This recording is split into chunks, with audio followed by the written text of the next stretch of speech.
कोकणातील देवाच्या कथा भाग 2 मध्ये आज आपण ख्यालगिरी कॅम्प वेंगुर्ला येथील श्री आनंदनाथ महाराजांना श्री स्वामी समर्थांनी दिलेल्या आत्मपादुका याबद्दल माहिती घेऊया. श्री आनंदनाथ महाराज यांचा मूळ नाव गुरुनाथ एकनाथ वालावलकर. यांचा जन्म 1838 मध्ये कोकणातील मढुरा येथे झाला. व्यवसायाने हरड्याचे व्यापारी असल्याने त्यांना मुंबईला अधूनमधून जावं लागत असे. मुंबईत त्यांना श्री तात महाराजाकडून अक्कलकोट निवासी दत्तावताराची माहिती मिळाली. मग ते स्वामी दर्शनासाठी अक्कलकोटला पोचले.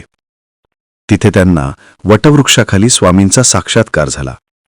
नंतर श्री स्वामी समर्थ आज्ञेने साईबाबांची जगाला खरी ओळख करून देण्यासाठी शिर्डीत गेले.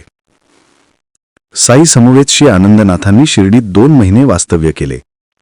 श्री आनंदनाथ महाराज अक्कलकोटमध्ये 6 वर्ष वास्तव्यास होते.